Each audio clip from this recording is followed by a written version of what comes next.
Good morning, everyone. My name is Suzanne Templin, and I coordinate the webinars for Hausmann Johnson Insurance. I would like to welcome you to today's webinar, Wellness Programs, Going Beyond Lunch and Learns, presented by Melissa Schultz and Amy Estrie. Today's webinar will run about 45 minutes. After the webinar, we will have a question and answer session. If you have a question during the webinar, feel free to type it into the question feature, and Melissa or Amy will address it during the Q&A portion. After the webinar is over, there will be a short survey we are hoping you can fill out for us. A note that this webinar has been certified for continuing education credits by the Society for Human Resources Management and the Human Resources Certification Institute. Details on those credits will be provided to you at the conclusion of this webinar. Also, please be aware that we are recording and the recording will be available for review on the webinar archives of our website.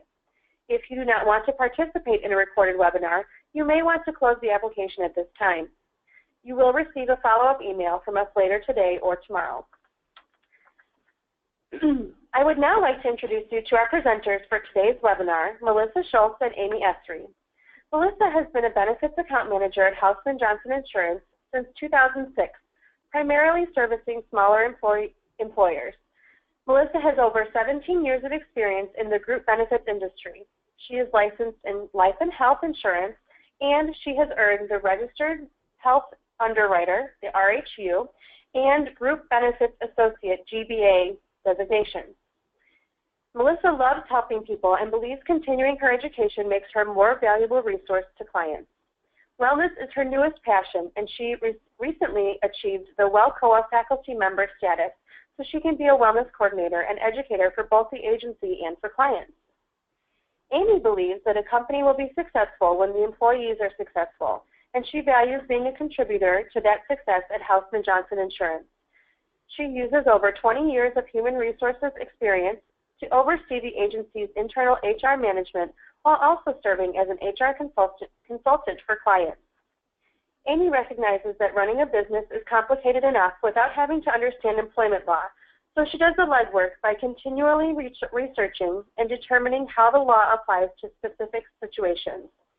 She enjoys simplifying a complex employment issue to ensure that a client is considering all options and is aware of all ramifications. Amy holds a BS in Business Administration from Truman University, as well as an MBA from the University of Missouri, Columbia. They both have a wealth of knowledge on this topic, and we are very thankful that they could share some of their wisdom with us today. Welcome, Melissa and Amy. Hi, everyone. This is Melissa, and thank you again for joining us today. We will be talking about how to grow your wellness program beyond basic events like Lunch and Learn. We'll start by sharing our path and how our wellness program got its start, and then we'll review the WELCOA Benchmarks, which we found very helpful in designing our program. Afterwards, we'll discuss the concept of well-being, and we'll finish up with where to go from here and how to encourage participation. So we started where many people do. We've been offering monthly Lunch and Learns for many years now. Initially, the topics were things like ergonomics, Microsoft Office tips, cyber liability, financial wellness, and tax planning. We've slowly migrated to more wellness topics and reserved the cyber liability discussions for those that needed to know.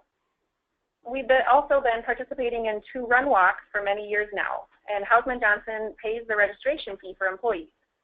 These things were usually coordinated by HR or marketing or our event committee, who is also busy planning our company parties, quarterly potlucks, annual mini golf around the office, and other fun non-wellness related events throughout the year. Wellness wasn't really a priority in the grand scheme of things, and we certainly didn't have an official wellness program or a team or a budget. So perhaps you're in the same boat. Maybe you've been offering Lunch and Learns or random fun activities, but you want something more official. How do you get started building a wellness program? There are a few things you need to ask yourself. Will you have support from leadership? What is your culture? Does it support or sabotage wellness efforts? Can you put a team together, or would you be doing all of this by yourself? What kind of time do you have to devote to a wellness program? Have you thought about a budget? How likely is it you'd get approval for a small wellness budget? These are the things we'll be discussing throughout today's webinar. So we changed our thought process about wellness in 2015. We were lucky enough to be chosen by In Business magazine to participate in their annual Get Fit Challenge, which ran from March through August of that year. Our 4-person team was led by our president, Barry, and included myself. We were put through a rigorous initial testing, and then we had 6 months to whip ourselves into shape for the final testing and the potential to win one of 3 awards. The Hausmann Johnson Get Fit team was excited about the competition and wanted to share their enthusiasm for fitness with our coworkers. So the 4 of us came up with some new ideas. One was Fresh Fruit Friday. Once a month, we would bring in fruit for the office and in a company-wide email, share that nutritional information about the fruit provided. We also organized activities during the 6-month challenge to get our coworkers involved in supporting our team. Our biggest hit was a noon walk to the Capitol for live music on Tuesdays. We realized, though, that people don't want to give up their weekends to go hiking or on a bike ride with coworkers. So we tried to find activities that employees could do during the day to help support and encourage our Get Fit team. Then finally, at the In Business Expo in October 2015, the winners were announced. We won all 3 awards. Our team of Kyle Von Ruden, myself, Barry Richter, and David Cruz won Fittest Team, Most Improved Team, and Most Weight Loss by Percentage out of 10 teams. So the Get Fit Challenge prompted new discussions about wellness in our company, and we knew we needed to keep that momentum going. In 2006, we were able to get a small wellness budget approved, but our wellness team started as part of our event committee, who was already very busy. We coordinated biometric screenings and health risk assessments, which we will discuss later. We also surveyed employees on the needs and interests and what they felt our wellness culture was.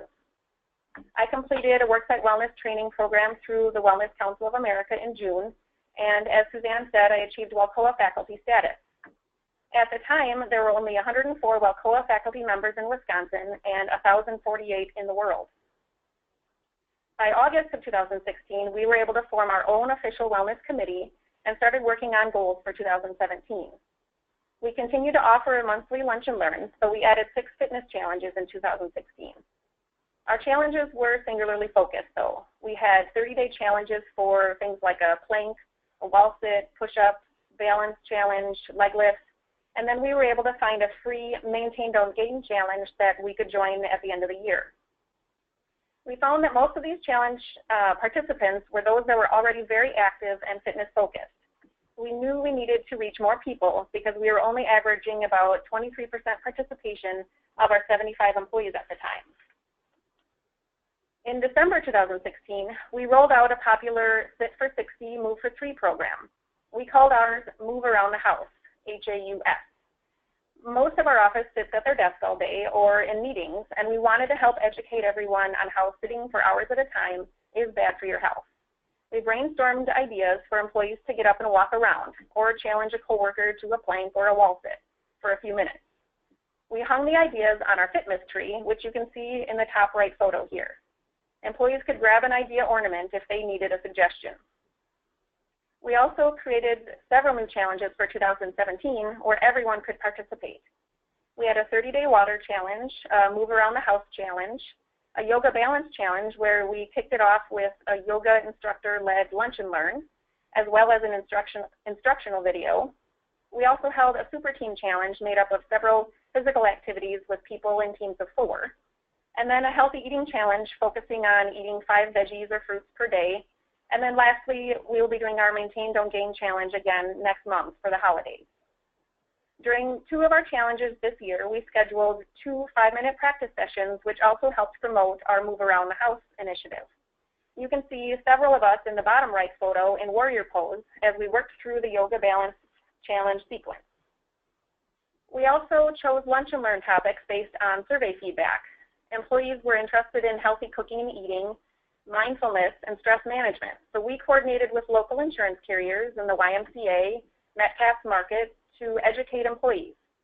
After a job stress lunch and learn last month, we made stress balls, which you can see several of us working on in the photo on the left. We also solicited employees to lead a lunch and learn on topics they wanted to share with coworkers. This year, 3 people shared their love of snorkeling, running, and music while we listened and ate popcorn. We also held a couple of healthy potlucks, and we started a salad bar day where the Wellness Committee purchases all of the fixings for the office to have salad for lunch on a quarterly basis. So our participation in our wellness or fitness challenges this year is now averaging 34% out of 81 employees. So let's talk for a bit about how wellness set us on the right path. A key part of building our wellness program was adopting these WELCOA benchmarks. When we started learning about WELCOA, we realized we had the first 3 benchmarks down, but we needed to educate ourselves about the rest of them to truly have a successful program. So we'll walk through each of these 7 benchmarks and how we apply them to our wellness program. If you're interested in learning more about WELCOA, you can visit their website, but many of the resources are available only if you sign up for a membership. We're not saying that you have to buy a membership just to have a successful wellness program, and we're not affiliated with WELCOA. We're just sharing our experience and a summary here to just demonstrate the path we took in our journey. So the first benchmark is senior level support. This benchmark is a first for a reason. Without top level support, you will struggle to get your wellness program off the ground. If your management team isn't participating in your initiatives or supporting the program, employees won't feel comfortable participating. This picture here is a snapshot from a 2-minute video we created earlier this year that introduced our month-long Yoga Balance Challenge. The gentleman is Tim Hausmann, owner and chairman of the board. He agreed at the drop of a hat to run through the 7 poses with me on camera, which we got in 1 take. The perfectionist in me would have liked to do it again, but I recognize that Tim's time is very valuable. Senior level support is important for many reasons. We'll focus on 2 of them here. First, without top level support, you may find it hard to get the budget you need and approval for the initiatives you want to do. Second, senior level support sets an example for others. When people see managers getting involved, they know it's okay to participate. You don't want to find yourself in a situation where you're promoting activities for staff only to find that people are afraid to go because they feel their manager won't approve. Getting their support is a process, though. You'll need to become their ally. Inspire them to want to help the frontline employees to become healthier. You may run into some barriers, though, in getting senior management involved. They may be hesitant to participate because they have personal health issues. You need to educate your senior management on what it takes to implement a program and what their role will be to support the team and the program. You can also hone in on what individual senior management staff is already doing on their own to stay active and build upon that to gain their support. Amy will also discuss this further in her part of the webinar. The second benchmark is the wellness team. It's an important thing to have a team to shoulder the responsibility and supply the muscle to get things done. You want to create a cohesive and diverse team of older and younger, fit, not so fit, salaried and hourly employees. If one person is running the whole program, it would most likely fall apart if something were to happen to them. This is our HJI Wellness Committee. We have an owner, a manager, someone from HR, people from different age groups, departments, and floors in our building. WELCOA recommends between 4 and 10 people on a wellness team, but it really depends on the size of your company. We have 16 members for 81 employees in Madison. Ideally, you would want to solicit volunteers for your team and then have senior management formally appoint them. Make it official and written into their job description so it becomes an important part of their job duties. When you have a diverse team, you'll have a greater opportunity to get ideas that reflect your whole workforce.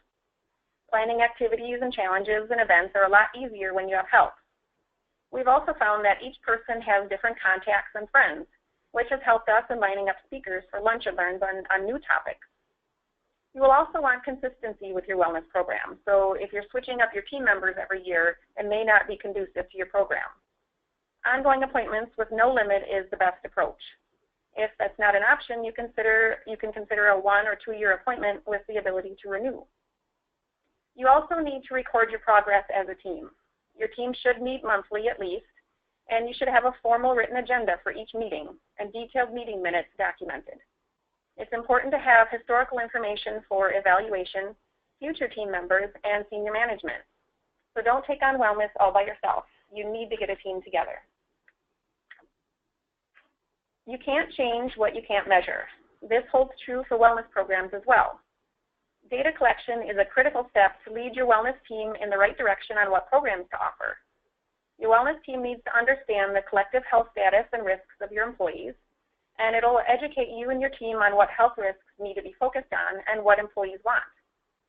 You can use health risk assessments, or HRAs, needs and interest surveys, and a health culture audit. WELCOA recommends doing all three of these the first year at least. The HRA, not to be confused with a health reimbursement arrangement, is a health and lifestyle evaluation tool administered by a third party. Employees complete an online or paper questionnaire about health history and factors like stress, nutrition, and physical activity. Employees also participate in an on-site biometric screening by a nurse. This does include a finger stick blood test, which measures cholesterol, triglycerides, and blood sugar levels. And the nurse also records body mass index and blood pressure. Because this HRA is coordinated through a third party, it's completely confidential. Each participating employee receives their individual results and risk factors. Sometimes these results are real eye-openers because roughly 95% of people think they are healthier than they really are. If you have enough participation in the HRA, which typically is 50 or more employees, the wellness team will receive summary or aggregate data only. They won't receive individual results. The HRA aggregate data then helps you as the wellness team track health trends for your employees and can help plan for future educational and wellness initiatives. You do want to communicate your data collection efforts in a positive way. Be transparent with your employees. They need to know you're doing this because you care about them and their health. And they have an opportunity to participate in a great program that's voluntary and confidential. If your budget allows, provide a small incentive for participating. Besides the HRA, WELCOA recommends two different employee surveys I mentioned before. They are the Needs and Interest Survey and the Health Culture Audit. Your objective is to find out what people want and need. Your program isn't about what the wellness team wants to do. It's about what your employees want and need.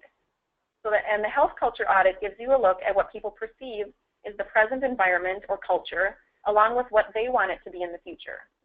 WELCOA does offer sample surveys you can use.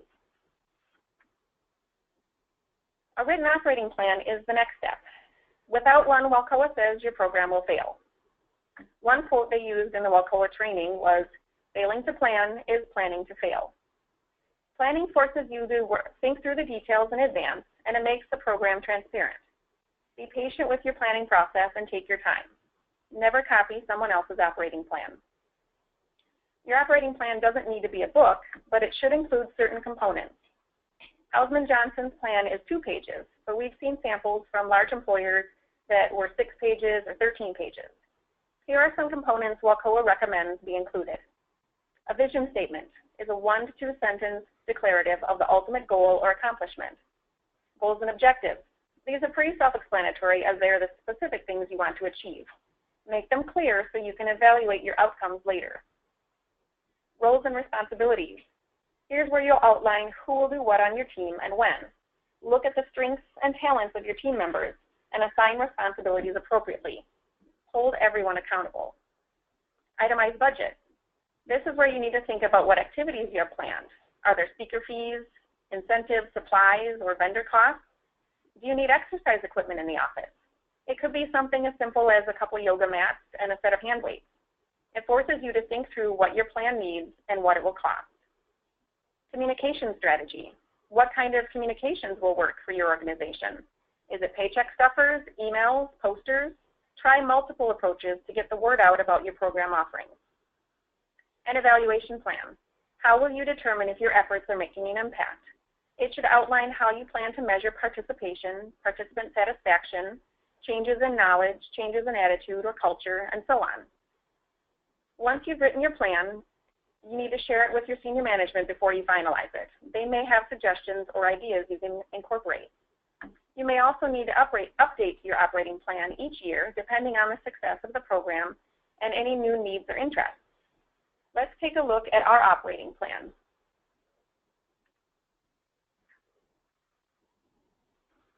Hold on just a second. One moment. It doesn't want to share the screen. Just a second.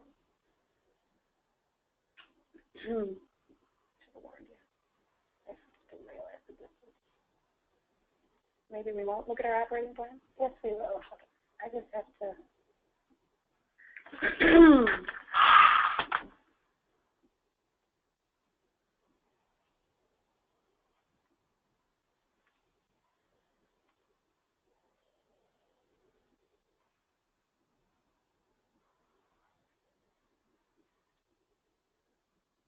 Oh, for the love of Pete.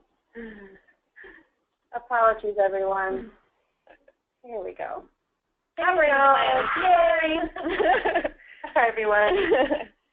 So, as I said, ours is only 2 pages and fairly straightforward. We wrote our goals and objectives to be measurable, and our action plan on page 2 here has deadlines. We also included a year-end summary stating all of the things we did in 2016. So we shared our objectives with our employees on our intranet so they know what we're trying to achieve.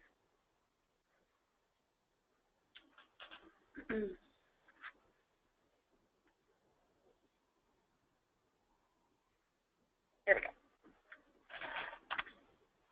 Next is appropriate interventions. Over 90% of wellness programs out there are activity-centered. WELCOA educates on the need to move to a results-oriented program. According to WELCOA, you should focus on the 5 essential care programs listed here. How you address each area will depend on the needs and interests of your employees. When you're collecting your data, you may find that people want more information about stress management, or you may find that participation would be higher in nutrition-based programs. You wouldn't want to offer a smoking cessation program if your needs and interests survey showed you only have a couple smokers in your office that have no intention of quitting. Here are some other things to think about when brainstorming your activities, which WELCOA refers to as interventions. How many employees are targeted to participate in a specific intervention? Will everyone be able to join in, or will only the fit people be interested? What incentives will you use? Will you reward everyone that participates, or will you have a drawing for 1 or 2 winners? How long will the activity take to complete? If you have multiple locations or shifts of employees, will it be offered to everyone? What will be the cost to deliver the intervention, and do you need a vendor? Are there any legal issues that need to be considered? How will the interventions be evaluated? How can you gauge the success of the intervention once it's completed? Who is the key contact if something goes wrong?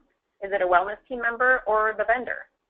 Do you need to run the interventions by someone in human resources if they aren't already on your wellness team? One way to hit all of these essential care programs at once is to hold a wellness fair. It does take a little time and effort to coordinate, but it doesn't have to cost too much. Schedule the fair over a lunch hour or across a shift change to get as many people participating as possible. You can invite a whole range of people like your health insurance carriers, including your dental and vision carriers, a local health club or a yoga instructor, the Humane Society, a nutrition vendor like Apple Wellness, or even a local karate studio. Some vendors are willing to come to a wellness fair at no charge, as long as they can hand out their business cards. You can even ask them to bring a door prize that will boost employee participation and help the vendors meet employees. You also need a supportive environment. Does your environment and culture support wellness? Consider your physical space. Can you put signs up promoting your wellness activities? Are your stairs well lit or dark and gloomy? Could you use a fresh coat of paint or better lighting in your stairwell? Murals or artwork will encourage people to take the stairs instead of the elevator as well. Then consider your office layout. Is it easy for employees to get up and move around during the day? Or are they stuck at their desk for hours at a time? Your desk equipment. Do people have their own printers at their desk, or do they have to get up to walk to one?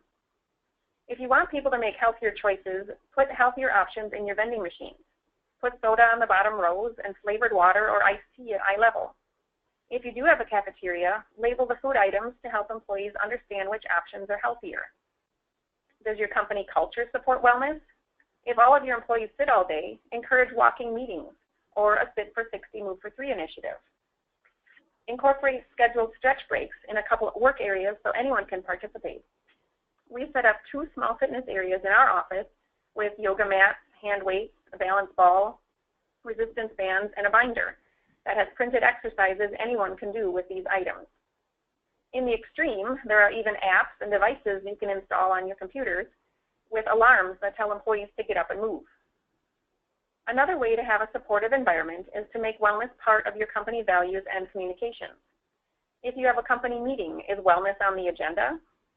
Use your social media to promote your activities and make the activities fun and social.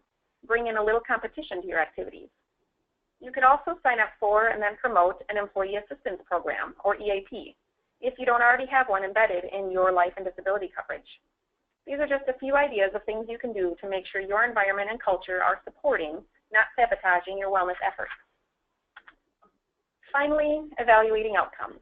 This is where you demonstrate the worth of your program. Evaluation is done annually to improve the quality of your program. How can you make your program better in the future? The evaluation process was started when you wrote your goals and objectives in your operating plan. Having an organized wellness program that follows the benchmarks will make it easier to evaluate. You want to track your participation numbers and participant satisfaction on an ongoing basis so it can be measured yearly. By the time you get to the third year of your wellness program, you should be able to evaluate changes in biometrics and behavior. You'll want to use your survey results. Conduct that culture audit or needs and interest survey annually, or every other year, depending on other employee surveys your company participates in. You don't want to inundate employees with surveys. Use biometric screenings and HRA aggregate reports if they're available to you. Save your program registration or sign-up sheets to track participation and to solicit participant satisfaction. What is your participation rate, and what are people saying about your program? Compare results to goals in your operating plan. Are you making progress towards your stated goals and objectives? Focus on improving your program. What is working and what needs to change? Did your interventions help people change their behaviors? Were they beneficial, and did participants learn something new? This was just a brief overview of the WELCOA benchmarks. If you'd like to learn more about implementing these benchmarks into your own program, you can visit their website at welcoa.org. The second link is for the Wellness Council of Wisconsin, which is the state chapter of WELCOA. If you're also interested in more information about any of the initiatives or challenges Hausmann Johnson has done, please feel free to contact me. Our contact info is at the end of the presentation. I will now turn it over to Amy Esri, who will talk about creating a culture of well-being. Thank you, Melissa.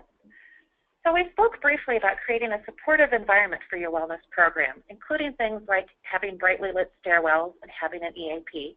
I'd like to speak a bit more about culture. Taking your wellness program to the next level means going beyond a team of people who talk about nutrition and exercise. It's about creating a culture of well-being. In Laura Putnam's book, Workplace Wellness That Works, she discusses something called the Vitality Wheel. The Vitality Wheel encompasses the 6 areas of well-being. The well-being concept goes beyond physical health and includes all areas of living a healthy life, including social, career, financial, community, and emotional health. Being physically healthy is just one part of being a thriving human being. The physical component includes diet and exercise. We're all familiar with that idea. But let's look at the other areas. Career development is also an important part of well-being. For many people, their career is part of their identity. It's one of their biggest priorities, and it consumes most of their daily life. When a person feels unfulfilled, unchallenged, stagnant, or disengaged, it can impact their health and happiness. When someone's unhappy at work, it can lead to stress, which can then lead to a number of physical problems. Do your managers know how to talk to employees about their career goals? Do employees have opportunities for learning and growth? Do your employees feel challenged, engaged, and heard? Employees universally want career development opportunities and guidance, and this is an area that employers are in a position to directly impact. People also need social interaction, a feeling of belonging and support. Work is an important venue for this, as we spend most of our waking hours here. Employee engagement goes up when employees have good friends at work and work in a team where they feel supported and the team is effective.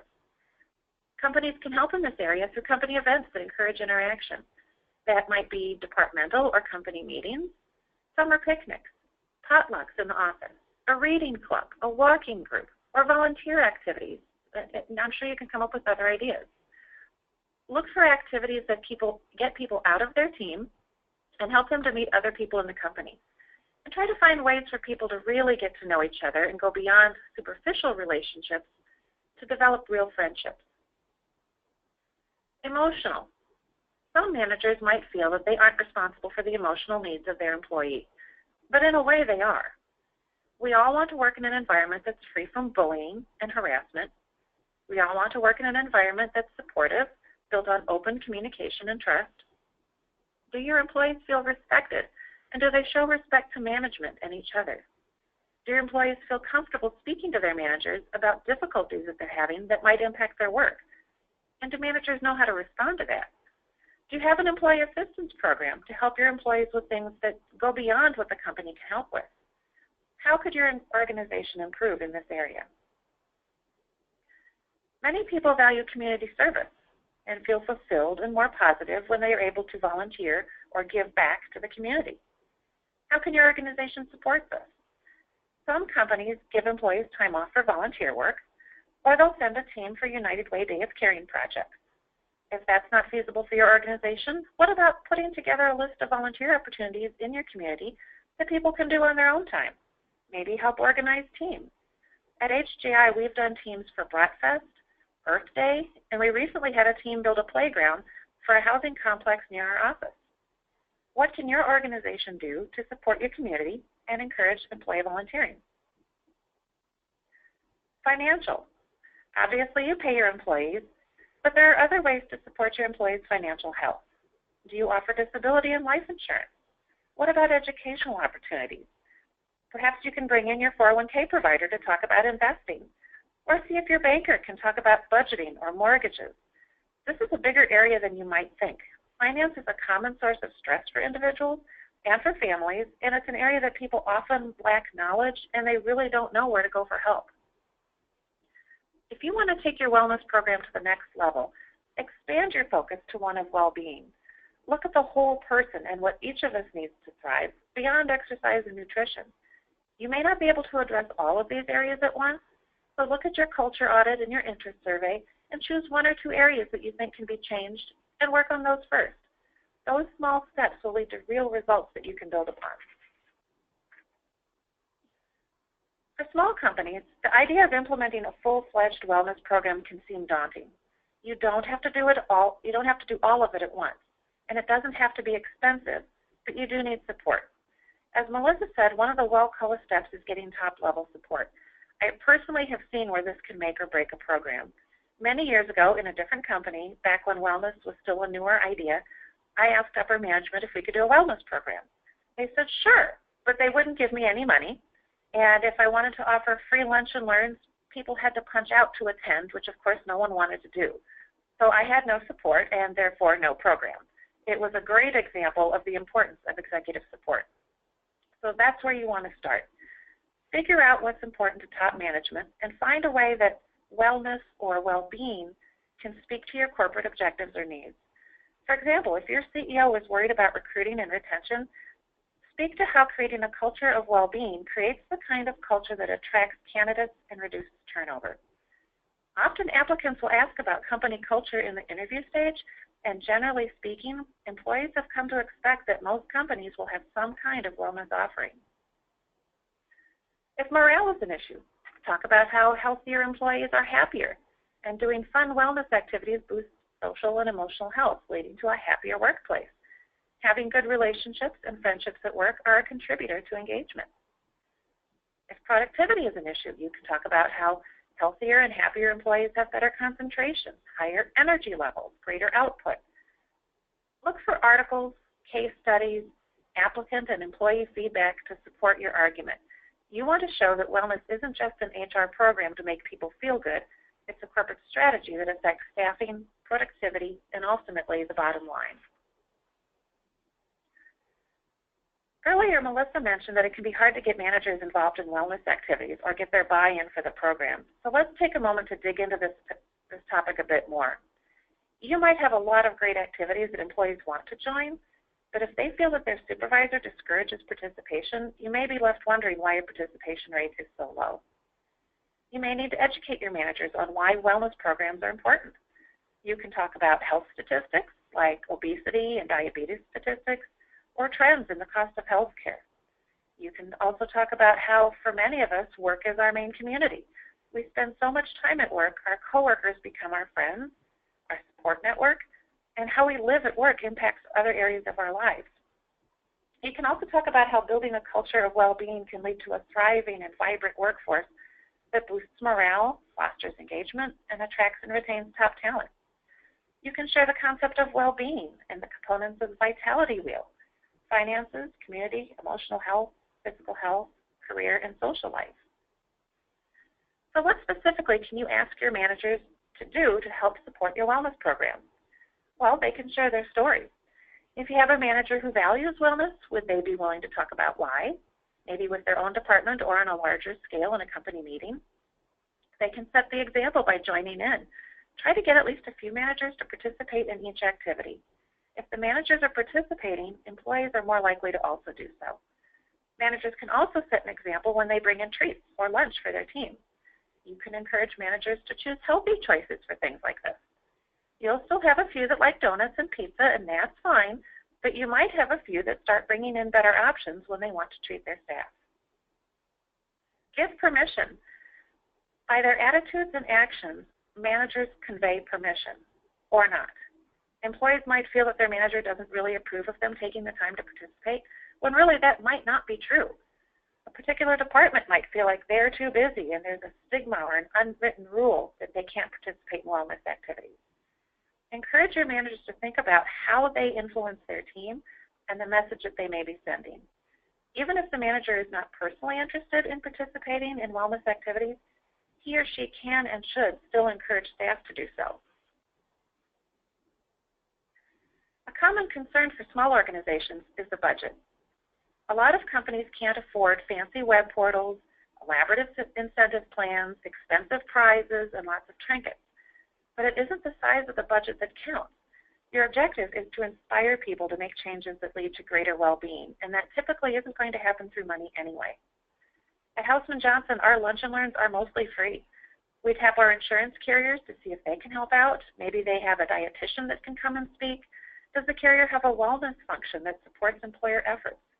We have employees speak on topics. Earlier this year, we had an employee speak on gardening and natural habitats, which is a stress-relieving habit. We had our bank come in to talk about credit and mortgages, which support financial wellness. At HGI, we don't have an incentive plan.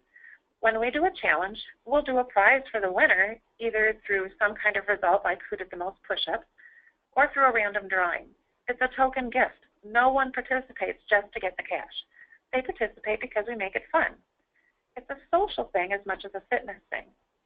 Some of our employees are a bit competitive, so we do some challenges that are a competition, but we also do activities that involve personal growth with no competition to draw in people who are uncomfortable competing with others. Look for programs that fit your culture and maybe offer a few different things to suit different types of people. So if you don't use money as the carrot, how do you get people to participate? We focus on intrinsic rewards. A common misconception is that if you pay someone, they will come. Well, that only works to a point, and generally studies have shown that extrinsic rewards like cash don't lead to long-term results. And offering an extrinsic reward can actually diminish an existing intrinsic motivator. For example, a lot of people are willing to work really hard doing volunteer work. They're intrinsically motivated by the act of helping people. But if you offer to pay them, they won't want to do it. Now they don't have time, it's not enough money, suddenly helping out seems like a chore, and they won't want to be involved. Intrinsic rewards are powerful. That means helping people find their why, their reason for caring. This photo is a group of Hausmann employees volunteering on a United Way Day of Caring project. These people were willing to get dirty, probably took on a few bug bites, to work together on a project in our community. They wanted to help, they wanted to give back. They each had an internal why that overcame the dirt, the sweat, and the bug bites. Intrinsic motivation is all about finding a reason to care. If you can help your employees care about well-being, that is far more motivating than a $25 gift card. How do you do that? Well, as I mentioned earlier, tell stories. Find employees who focus on well-being for a personal reason and ask them to share their story. Maybe they had a family member that died from heart disease. Maybe they had a health scare, and now they're focusing on wellness so they can be around for their daughter's graduation. Instead of saying, you need to lose weight or you'll get sick, and trying to use fear as a motivator, try focusing on the positive with, what do you want to be well for? Do you want to watch your grandkids grow up? Do you want to be able to go hiking and travel well into retirement? Encourage employees to find their why or their reason to care and to share their stories with others. Another way to increase participation is to make it fun. As we mentioned before, part of well-being is having relationships. Having fun team activities at work can support emotional and social health. A little friendly competition might be just the thing to get people up and moving. Just make sure it's in the spirit of fun so no one will really feel like a loser. At HJI, when we do a challenge, either individual or team-based, everyone is cheered, not just the fit people. An additional note about motivation. Generally, your employees will fall into one of three groups. You'll have the fit people who are already active and striving to be healthy, and they will readily join your wellness activities. Then you're going to have your couch potatoes who have no interest in wellness at all. But you have a middle group, the ones who can be swayed to do more for their well-being. Your fit people will help you get your program going, and they'll help to motivate and set the example for others. Don't worry about the couch potatoes. Odds are good that you won't really be able to impact this group. Instead, focus on that middle group. It's the people who are interested in wellness just need a little nudge. Reminders, social support, new ideas, new habits, those things will take their wellness to a new level. The middle group is where you want to target most of your activities and efforts. So let's take a moment to talk about wellness portals. A wellness portal is an online tool that your employees can use to track and participate in your wellness initiative. A wellness portal can allow participants to track data through wearable fitness devices like Fitbits, which then sync to a phone or another device and loads into a portal. Portals can be used to track nutrition, exercise. They can support social interaction. You can track challenge participation or do incentive tracking. They can even house recipes and more. Using a wellness portal can make your wellness offerings more accessible if your workforce spans multiple locations, and it can make administration easier.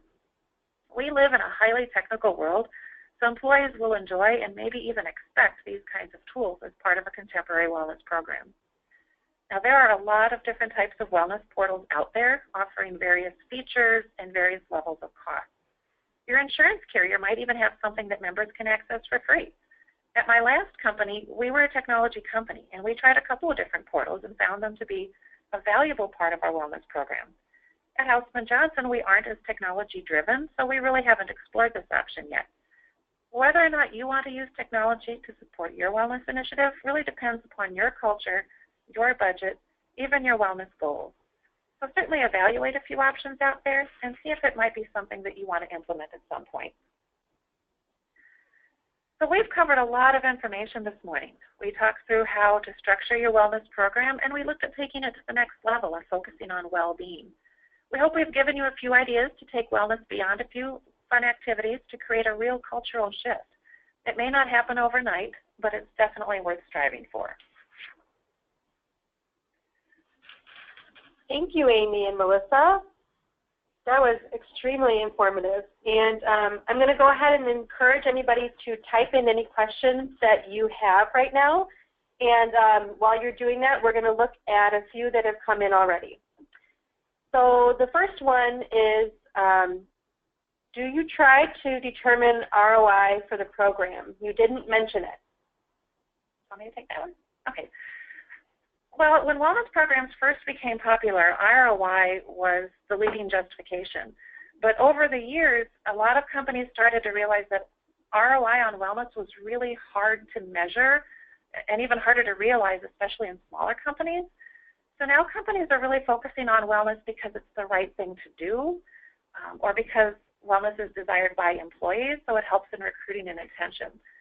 At Hausmann Johnson, we really don't focus on the ROI because that's not our main goal. Okay, it looks like we have another one. How do you help people with disabilities participate? Some of our challenges don't require any particular physical ability, like our Maintain Don't Gain challenge or the water challenge we did earlier this year. We purposely offer different types of challenges so people of different abilities and fitness levels can participate in something. Even if our team fitness, we did a team fitness challenge earlier this year, we dropped the lowest score from each team, and we did an average of the top 3 scores. So even somebody that could only do maybe 5 push-ups, they could still participate in our challenge, even if they had the lowest score. We just had another question come through. Where can I get access to a validated survey for data collection? Validated survey. I don't know if you're talking about an interest survey.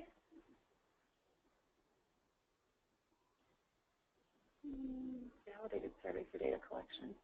Well, I'm not sure entirely what you mean by a validated survey for data collection. When you're doing your interest survey or your culture audit, you're really trying to take the pulse of your staff. I don't know that it needs to be validated because it's not like in recruiting where there may be a discriminatory process here. You really are just trying to find out what people want, what people like, what people need. If you're wanting to look for sample surveys, you can probably Google that. Otherwise, if you want to become a WELCOA member, they have sample surveys as well. We use SurveyMonkey.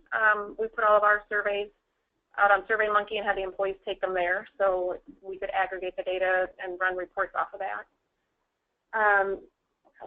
Health culture audit, I think, was the clarifying. Oh, yeah. So how, maybe you guys want to speak to how, maybe just go into a little bit more about how you did our, what the health culture audit here in the office.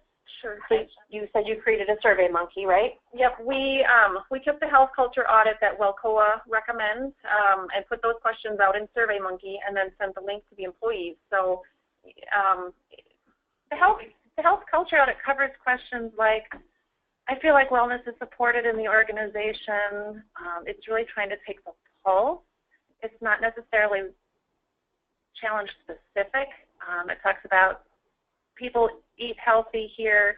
There are healthy options available. People exercise. You see people going out on walks at lunch. So, one of the questions asks your opinion of whether you think people in the office do, exercise often, or people that are trying to be healthy are recognized. So it's really more of taking a pulse of what your culture looks like. So you might want to just create your own questions based on what you're trying to measure and what your culture looks like. And Colin asked if we write our own surveys, and I believe Melissa answered that when she said that you took it from WELCOA, right? It was the health audit that WELCOA recommends. Right.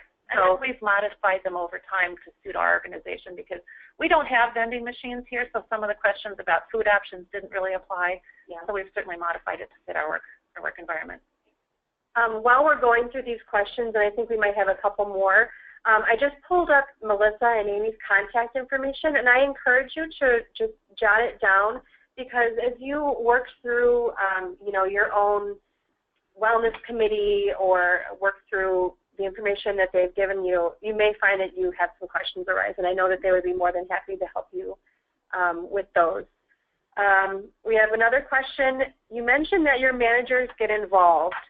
Do all of them participate? I'll answer that one. We have about between 5 to 8 managers or owners that participate in each of our challenges and that attend our lunch and learns. So having that level of participation from our leadership really does set the example for everyone else. We routinely have at least 4 to 5 on every challenge. We've had as high as 10 join one of our challenges, but on average it's about 5 or 6. Okay. Well, I'll go ahead and pull up the CE credit information.